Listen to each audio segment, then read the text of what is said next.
হাসিনার আমলেই আওয়ামী লীগের মৃত্যু নিশ্চিত করেছেন। ২৪শে গণ অভ্যুত্থানের পর আওয়ামী লীগের রাজনীতি ফিরে আসার যেটুকু সম্ভাবনা ছিল তাও শেখ হাসিনা নিজেই শেষ করে দিয়েছেন। তার চরম দাম্ভিকতা এবং প্রতিবিপ্লবের ঘটানোর দুঃস্বপ্ন পুরো দলকে বিপদের দিকে ঠেলে দিয়েছে, যার ফলে ছাত্র জনতার দাবির মুখে গত শনিবার উপদেষ্টা পরিষদের সিদ্ধান্তে আওয়ামী লীগের সব কার্যক্রম নিষিদ্ধ করা হয়।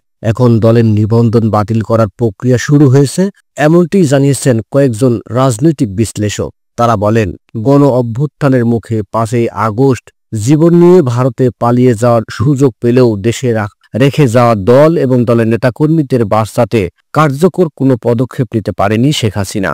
জুলাই আগস্টের মানবতা বিরোধী অপরাধ সহ ক্ষমতায় থাকার ১৫.৫ বছরের দুঃশাসন ও লুটপাটের জন্য তার উচিত ছিল জাতির কাছে ভুল স্বীকার করে প্রকাশ্যে ক্ষমা চাওয়া, কিন্তু সেটি না করে উল্টো ভারতে বসে অন্তর্বর্তী সরকারকে উৎখাত করার জন্য অব্যাহতভাবে দলের নেতাকর্মীদের উস্কানি দিয়েছে।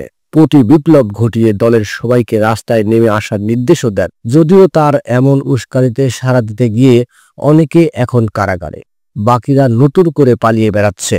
গণতন্ত্র মঞ্চের অন্যতম শীর্ষ নেতা ও সংহতি আন্দোলনের প্রধান সমন্বয় জুনায়েদ সাকি তিনি বলেন, শেখ হাসিনা যে অন্যায় অপকর্ম করেছেন এর জন্য অনুতপ্ত না হয়ে উল্টো ভারতে বসে নানা ষড়যন্ত্রে লিপ্ত রয়েছেন, যে কারণে সাধারণ মানুষ সহ বিভিন্ন রাজনৈতিক দল ও সংগঠন চরম ক্ষুব্ধ হয়ে ওঠে। এই ক্ষোভের ফলেই হচ্ছে আওয়ামী লীগের কার্যক্রম নিষিদ্ধ হওয়া। তিনি আরো বলেন, এই পরিস্থিতির জন্য শেখ হাসিনা নিজেই এককভাবে দায়ী। রাজনৈতিক বিশ্লেষক ও নির্বাচন ব্যবস্থা সংস্কার কমিশনের সদস্য ডাক্তার জাহেরুর রহমান তিনি বলেন, শেখ হাসিনার ভুল রাজনীতির খেসারত দিতে হচ্ছে দলের আওয়ামী লীগকে। তবে সিনিয়র সাংবাদিক মাসুদ কামাল বলেন, সরকারের সিদ্ধান্ত হচ্ছে বিচার শেষ না হওয়া পর্যন্ত আওয়ামী লীগ কোনো রাজনৈতিক কর্মকাণ্ড চালাতে পারবে না। কিন্তু আমার প্রশ্ন, গত ৯ মাসে আওয়ামী লীগ এমন কি রাজনৈতিক কর্মকাণ্ড চালিয়েছে যে ঘটা করে এমন সিদ্ধান্ত নিতে হলো? এদিকে আওয়ামী লীগের অনেক পলাতক নেতা মনে করেন, শেখ হাসিনার অপরিণামদর্শী সিদ্ধান্ত, অজ্ঞতা ও অতি কথন এবং অপরিপক্কতার খেসারত দিতে হচ্ছে দল হিসেবে আওয়ামী লীগকে।